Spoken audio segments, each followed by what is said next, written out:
The Psychology of Money. Section 1, two people. Same salary, same city, same job. 20 years later, one has retired with financial freedom. The other is still living paycheck to paycheck.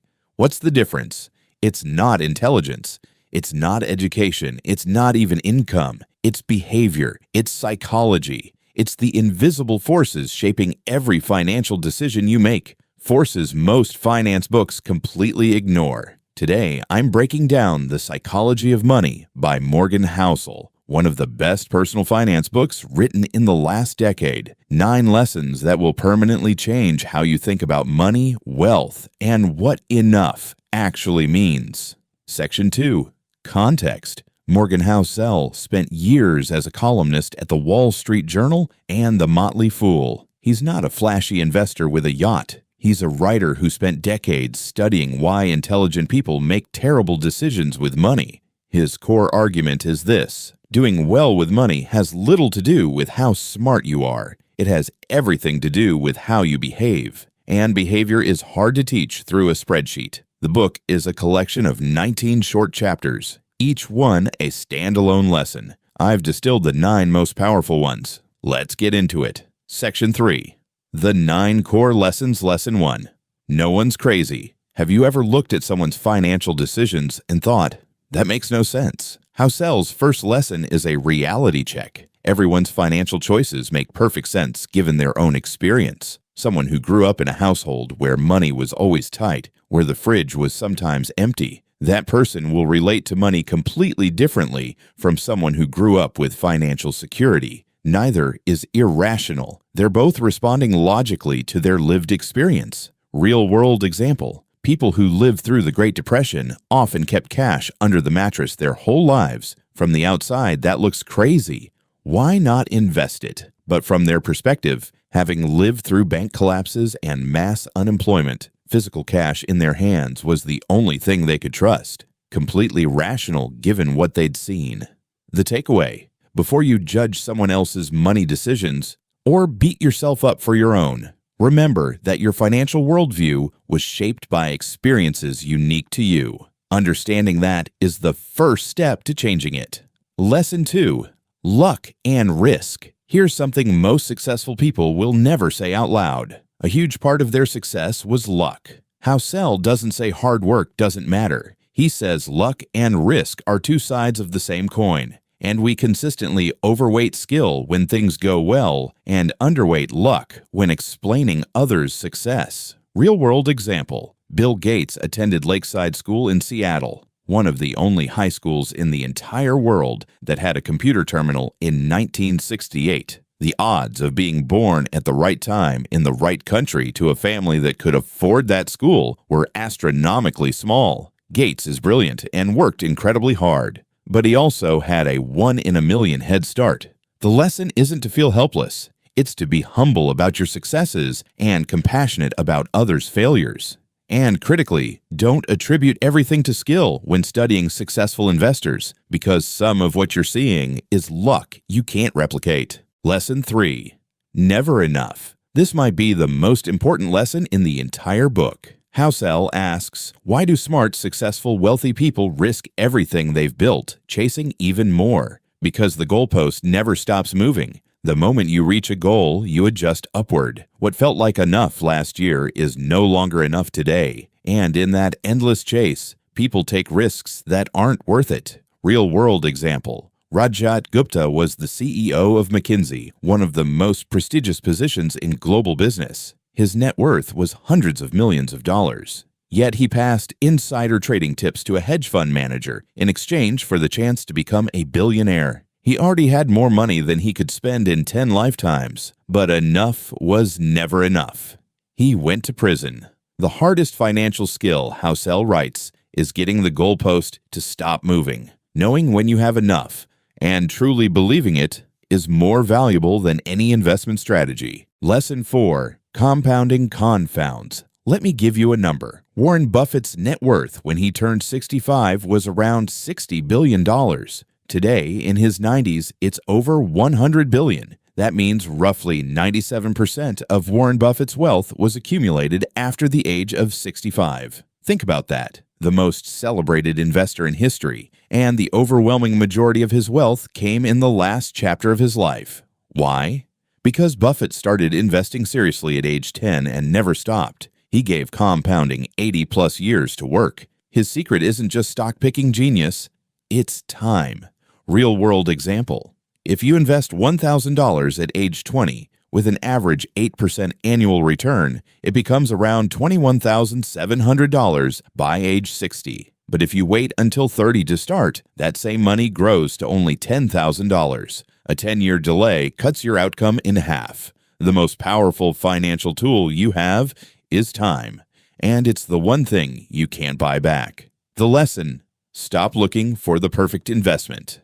Start now. Stay consistent. Give compounding the time it needs. Lesson 5. Getting wealthy versus staying wealthy. Getting money and keeping money are two completely different skills, and most people only think about the first one. Getting wealthy often requires optimism, risk-taking, decisiveness, boldness. But keeping wealth requires almost the opposite. Humility, caution, paranoia even. The fear that what you've built could be taken away at any moment. Housel calls this survival. The most important financial skill long-term isn't getting rich quickly. It's not dying financially. Staying in the game long enough to let compounding do its work. Real-world example, Jesse Livermore was one of the greatest stock traders in history. He made the equivalent of $100 million in a single day during the 1929 crash by shorting the market. And then he lost it all. Twice. He kept using the same aggressive high-risk strategy that made him rich, not realizing that the skills for building wealth are different from the skills for preserving it.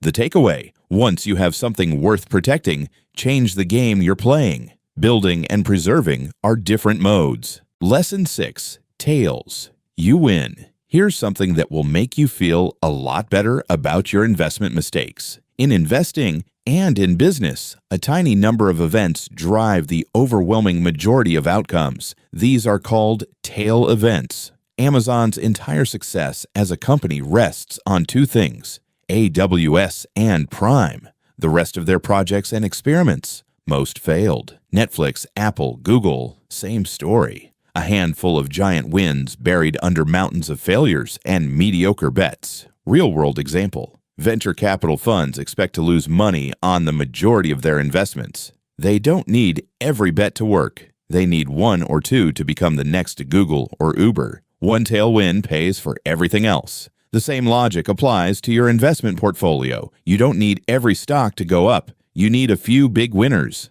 The lesson: stop expecting every decision to pay off. Embrace the reality that most won't, and position yourself so that when a tail event hits, you're holding enough of it to matter. Lesson 7.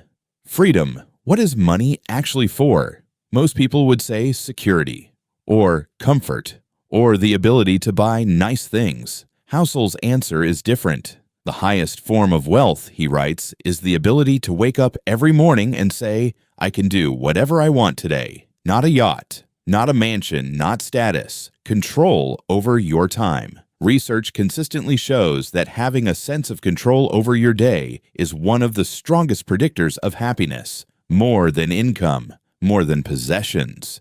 The ability to say no to things you don't want to do, and yes to the things that matter. Real-world example. Two people earn the same salary. One spends every penny on a luxury lifestyle. Nice car, expensive flat, designer clothes. The other lives modestly, saves aggressively, and within 10 years has enough invested to work part-time or walk away from a job they hate. The second person has bought something the first one can't. Freedom. Money buys freedom, not things. That reframe changes everything about how you spend and save. Lesson 8. Wealth is what you don't see. When you see someone driving a Ferrari, what do you think? You think, that person is wealthy. But Housel points out something deeply counterintuitive. Spending money on visible things is literally the opposite of building wealth. The Ferrari driver might have $0 in savings. The person driving a 10-year-old Toyota might have $1 million quietly compounding in an index fund. Wealth is the money you haven't spent.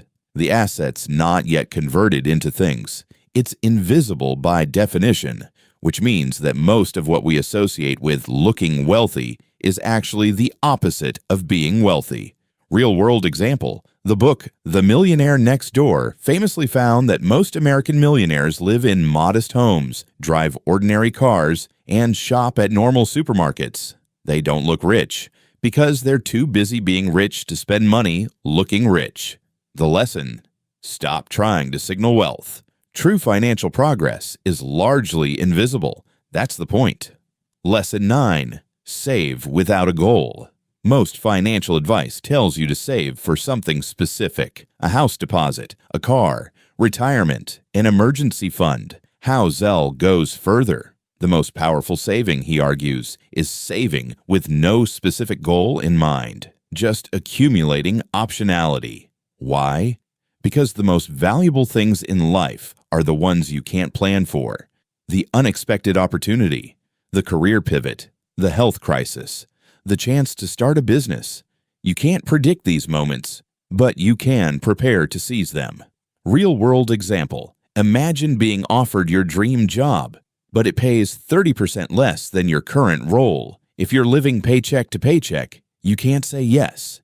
If you have 2 years of savings with no strings attached, you can say yes without hesitation. That savings didn't have a label on it, but it bought you one of the most valuable things in the world: a choice. Save not for a thing. Save for the freedom to respond to whatever life throws at you. Section 4. Now, if you've seen my Rich Dad, Poor Dad breakdown, you might be wondering, how does this compare? Here's how I think about it. Rich Dad, Poor Dad tells you what to do with money. Buy assets, escape the rat race, build passive income streams. It's the strategy. The Psychology of Money tells you why you're not doing it. The behavioral traps, the emotional biases, the invisible forces that make smart people act against their own interests. It's the inner game. You need both. Strategy without psychology breaks down the moment markets crash, or your emotions kick in, or life doesn't go to plan. Psychology without strategy leaves you well-intentioned but directionless. If you haven't watched my Rich Dad, Poor Dad summary yet, I'll link it at the end. Honestly, watch both back to back. They're designed to work together. Section 5. Recap. Here's your 9-lesson recap. Lesson 1. No one's crazy. Your money worldview was shaped by unique experiences. Lesson 2. Luck and risk. Success is never purely skill. Stay humble. Lesson 3. Never enough. The goalpost keeps moving. Define enough and defend it. Lesson 4. Compounding. 97% of Buffett's wealth came after 65. Start early. Stay long. Lesson 5. Getting versus staying wealthy. Building and preserving are different games. Lesson 6. Tails. You win. A few big wins carry everything. Expect most bets to fail. Lesson 7. Freedom. Money's greatest value is control over your time. Lesson 8. Wealth is invisible. What looks rich often isn't. What looks boring often is. Lesson 9. Save without a goal. Savings buys options. Options buy freedom. If this book had one sentence, it would be, your financial outcomes are less about what you know and more about how you behave. Section 6. Call to action. If this resonated with you, the full book is absolutely worth reading. I've linked it below, with an Audible option if you prefer to listen while you commute or work out. The link supports this channel at no extra cost to you. If you haven't watched my Rich Dad, Poor Dad summary, that's linked in the description and at the end of this video. The two books complement each other perfectly. Subscribe if you want a new book breakdown every week, and leave a comment below. Which of these 9 lessons hit you the hardest? I genuinely read every reply. See you in the next one.